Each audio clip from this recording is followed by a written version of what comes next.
नवनीत जी। श्री राधा वल्लभ श्री हरिवंश महाराज जी के चरणों में दंडवत प्रणाम। महाराज जी, प्रश्न है, कुछ दिन पहले 2-3 दिन तक मेरा श्वास श्वास में नाम जप चल रहा था।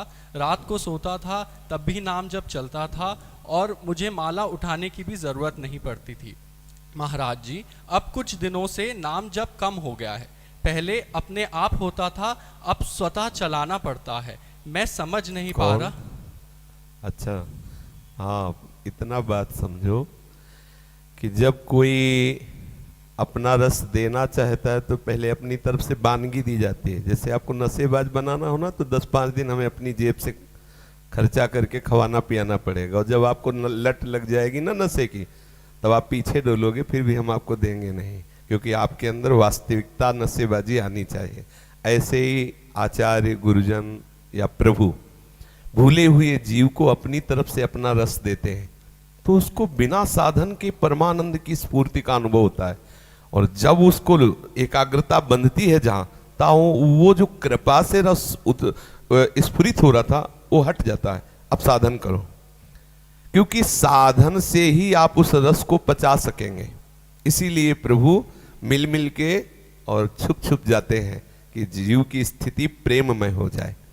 तो इसलिए नारद जी से प्रभु ने यही कहा, जब जंगल में भागवत के प्रसंग में देखिए, जब एकांतिक जंगल में उनको दर्शन दिए तो विकल होकर फिर और दर्शन की लालसा की, तो बोले अब तभी होंगे जब पूरे योगी बनोगे, अधकचरे नहीं। इस जन्म में मैंने तुम्हें झांकी इसलिए दिखाई कि तुम मेरे भजन में तन्मय हो जाओ। तो उस समय वो तुम्हारे साधन जन्य परिणाम नहीं था कि वो भजन हो रहा था, वो कृपा जन्य था। अब साधन में लगो और वैसे भजनानंदी बनो जो स्वाभाविक भजन होने लगे, जो आपको वो अनुभव कराया गया। वो जब स्वाभाविक भजन हमारे हृदय में चलने लगता है तो वो कभी रुकता नहीं। इसका परिचय ये होता है स्वाभाविक का। आप रोकना चाहें तो भी नहीं रुक सकता, और आप कहते हैं चला और रुक गया, तो वो कृपा से वानगी दी गई, वो आपका धन नहीं था, वो कृपा शया हुआ था। अब आप लगो उस रस की प्राप्ति के लिए, और कुछ ही समय में कृपा पात्र जीव के हृदय में ऐसी भजन की वृत्ति जागृत, और एक बार जागृत होती है तो त्रिभुवन की राज्य लक्ष्मी देने पर भी वो आधे पल के लिए कहा जाए कि प्रभु का विस्मरण कर दो तो वो नहीं कर सकता। अगर आभास हो गया कि भूल गया क्या, तो तद विस्मरणेन परम व्याकुलते, वो परम व्याकुल हो जाता है। समझ पा रहे हैं ना? इसलिए खूब भाव से अभी भजन में लगो। ये भजन रस जब स्वाभाविक चलने लगेगा ना, तो स्थिति आती है। क्या आती है? यो विविक्त देश सेवित्वम, यो लोकबंध मुन्मीलयति, यो निस्त्रैगुण्यो भवति, निर्द्वंदो भवति, यो योगक्षेमम त्यजति। जिसका निरंतर भजन चलने लगता है उसके अंदर स्थिति आने लगती।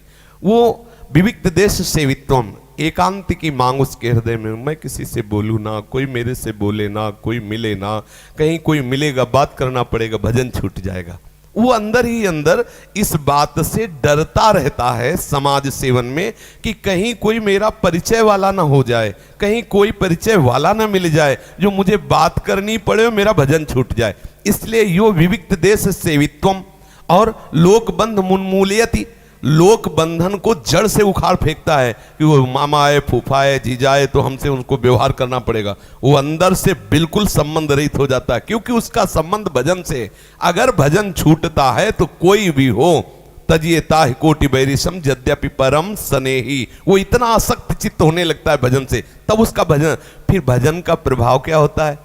हमारे हृदय में 3 गुणों का प्रभाव पड़ रहा है। कभी बहुत भजन की प्रवृत्ति आती, कभी भोगों की प्रवृत्ति आती, कभी काम क्रोध लोभ आदि का तांडव देखते हुए हमारे अंदर क्रोध की, हिंसा की, निद्रा की, आलस्य की, प्रमाद की, ये प्रवृत्तियां जागृत रहती, ये गुणों के चक्र से।